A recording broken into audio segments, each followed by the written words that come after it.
Hello, hello, hello. I'm Josetta Yvonne, your book bae, coming on with a quick message today on this Sunday. I hope this video finds you well.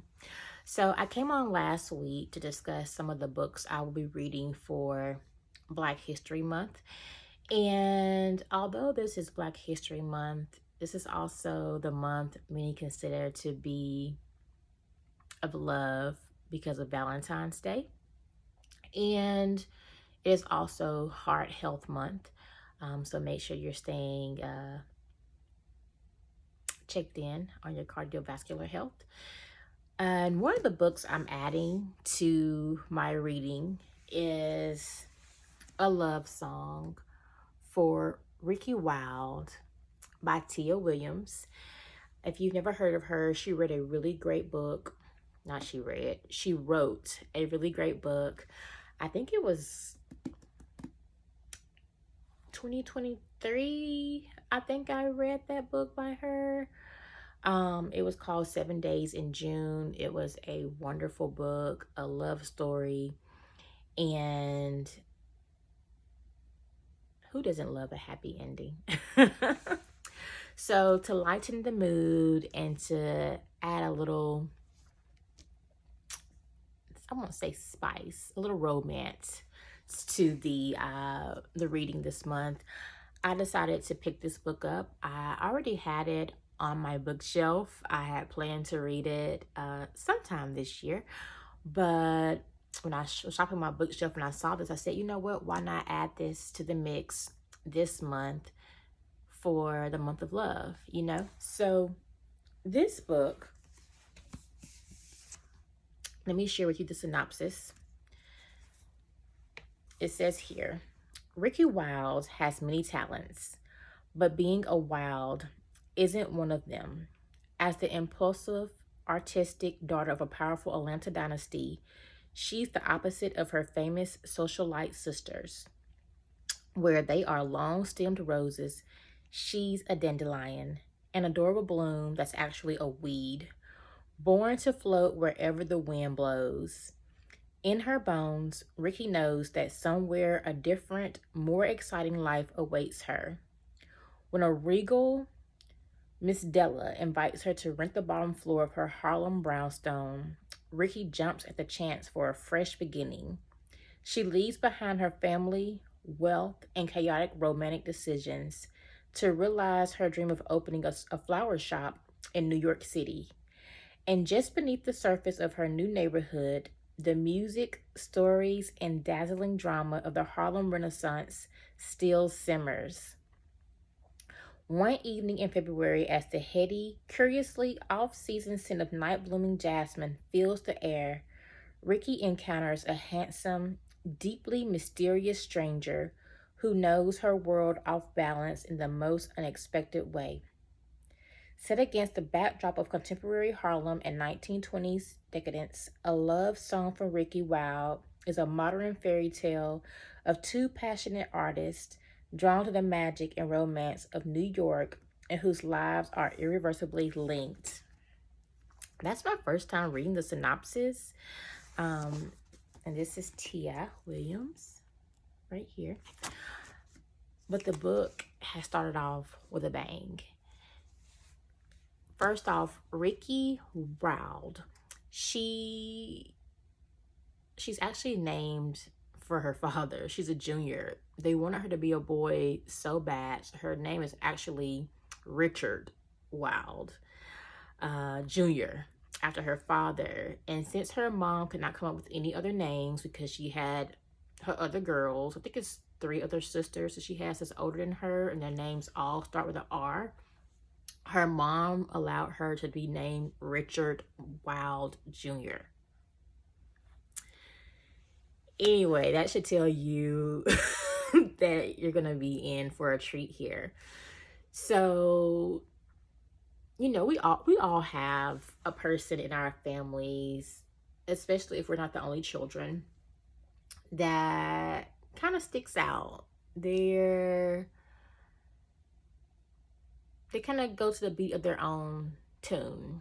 They don't follow all the rules and the expectations that our families have laid out. And as Robert Frost would say, two roads diverged, and I took the one less traveled by, and that has made all the difference. And so in this story, Ricki is deciding to follow her own path. And it's not the path that her parents have paved out for her.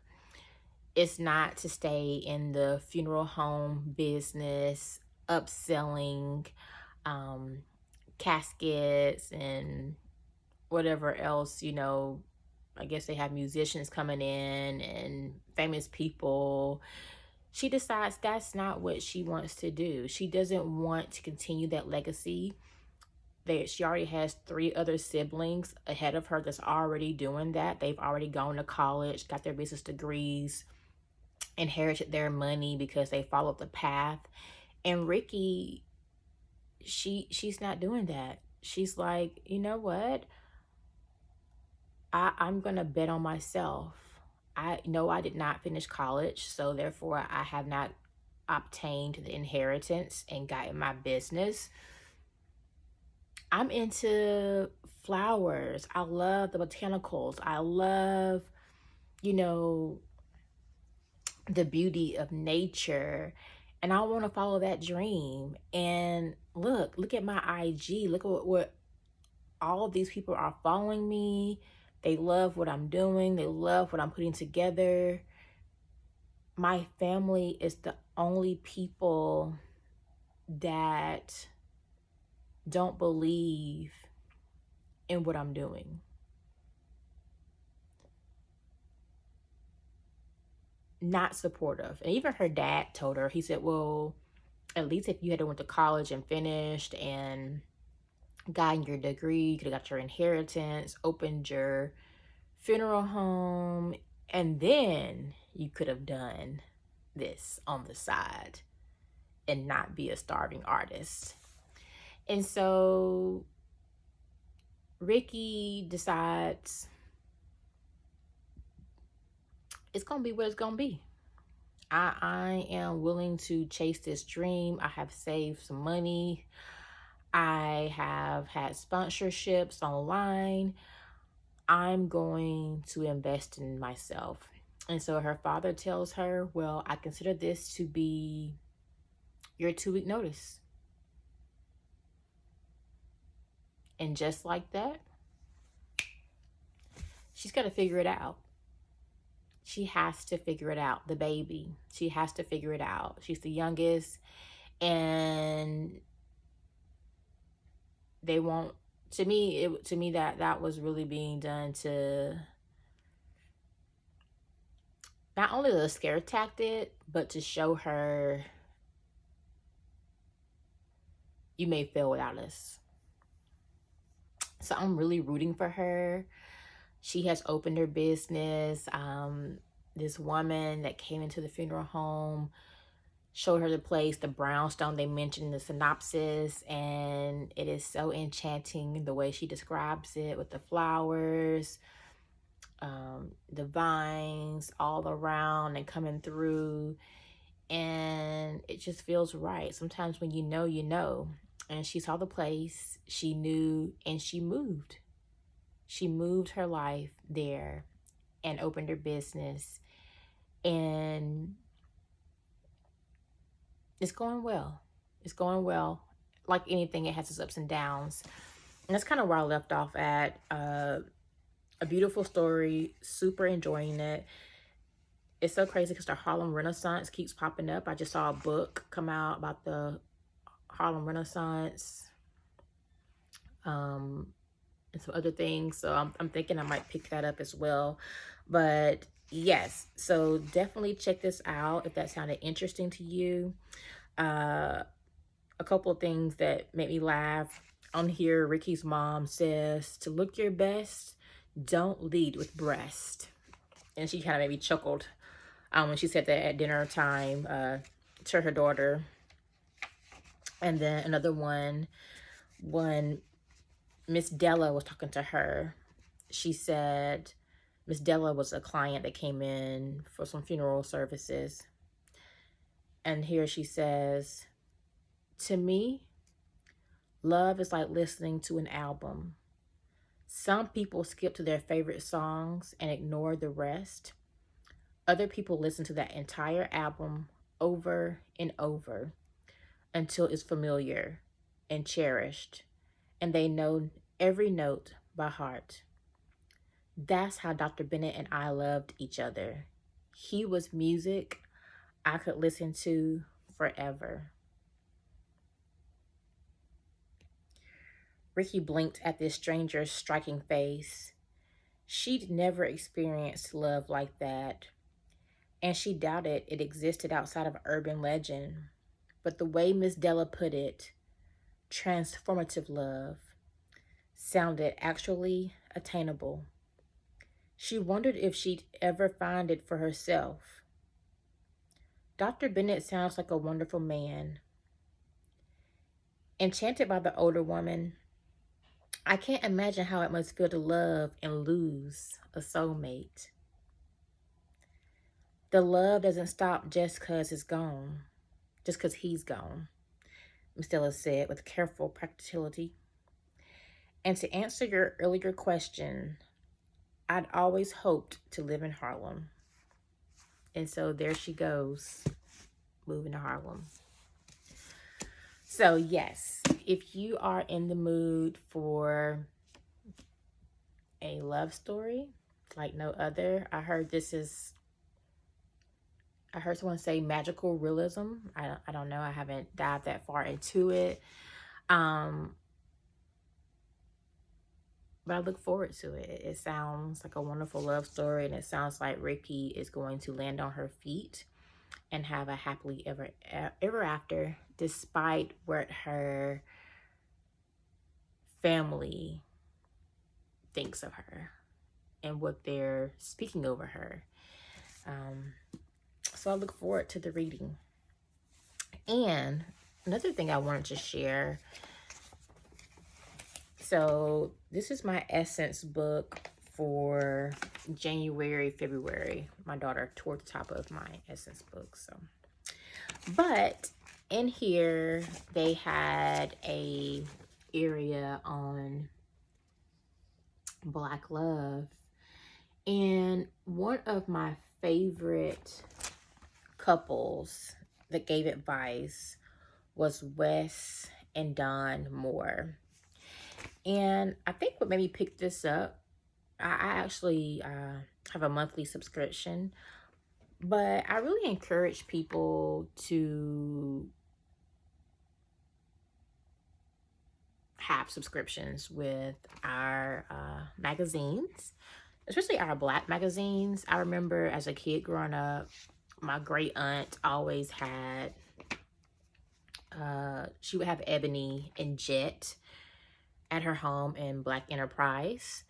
But I remember as I got older and I started seeing Essence, I really enjoyed reading other people's stories, seeing the new books, the fashion, and everything in between that was about us, because so many magazines did not reflect me, you know. So I might pick up a Cosmopolitan, and I can't remember that, a few other ones, but none of them reflected a Black woman. And so it's interesting now that I don't really find these magazines on the shelf anymore. I have to have a subscription to really see it. And they may be on the shelf in some areas. I know I just don't see them in my area. So in order to help keep these platforms and these places in business, yeah, subscribe to them. You know, they're very affordable, and it's always nice to see yourself in stories that are, you know, of your community, of people that are experiencing life. I'm tongue-tied today. I don't know why. It's my first day of not having to do anything basketball. So anyway, Wes and Dawn Moore. I loved on here where she said they both have, the qualities they admire in each other. He said that she's ferociously loyal and protective. If she's got you, she's got you.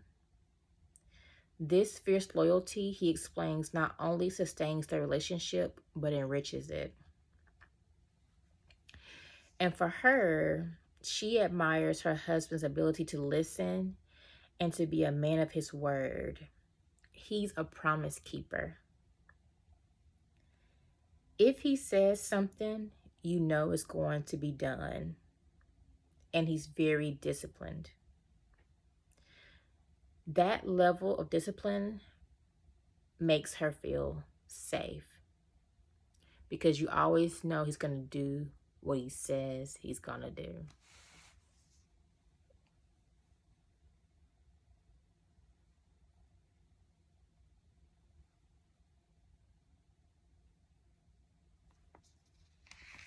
They also said what they do for their couple care moments is they prioritize small moments of connection. She says he has a sauna routine and he always asks her to join him. It's recharging physically and mentally. It's also a time for us to connect and talk. In addition, they play together. Laughter, they both agree, is a cornerstone of their self-care routine. We're silly together, Dawn says. Laughter is healing and it keeps us grounded. She notes that she often refers to her husband as the minister of fun because he makes sure that they plan regular date nights, massages, and family outings. It's not easy to do, but when you make the effort to do it, it makes a huge difference, she adds with a smile.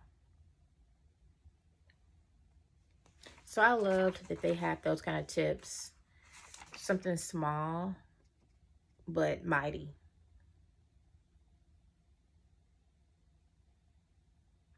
Making time for partners makes a big difference in your relationship. And on another note, as I scrolled through further back, they had the state of Black marriage, which I thought was interesting.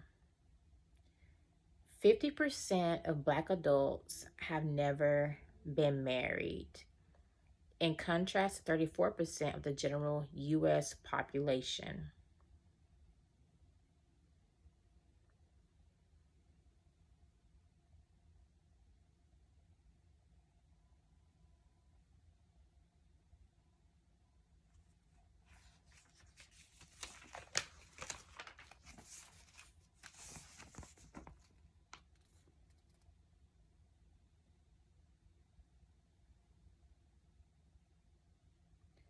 Forty-seven percent of Black adults in the U.S. were single in 2020, which I know that number can't be right.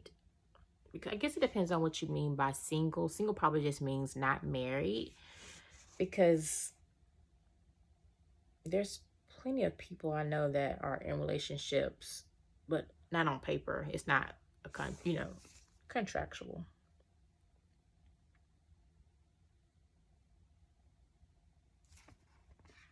Yeah, it was interesting, and what it made me think about was when I was reading the state of Black relationships and them saying that, of course, they say that we are less likely to get married, Black women.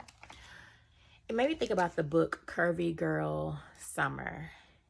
And it made me think about some of the women I met during the pandemic when I was doing different online courses and just different groups. And in the book, Curvy Girl Summer, she desired to have a mate. And so she ended up going online to find someone. And that didn't work out for her. But in the meantime, she met someone else that was right in front of her face that she hadn't, imagined. But she had to put herself out there. And I remember listening to different people's views on the Curvy Girl Summer. And some people thought that the book came off as like she was desperate. And I didn't think so. And I think everyone has a right to their own opinion. But I think that we have to be honest that if you're not open, if you're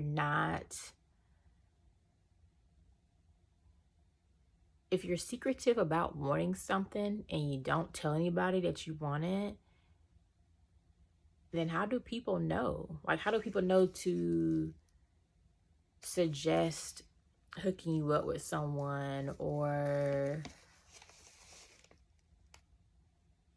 not getting your business? But just how do people know? No one, only person knows is you. So if you desire a relationship, then I think you do have to open your mouth. I think you do, you don't have to go on a dating website if you don't want to, but talk to friends, talk to family, because sometimes that's how people meet other people, is through mutual friends. And sometimes it's at random places, like a gas station or a Home Depot or whatever. But I think you do have to be open to it. And I think that it's not desperate to want something. If that's what you want, it's what you want. It's nothing wrong with it.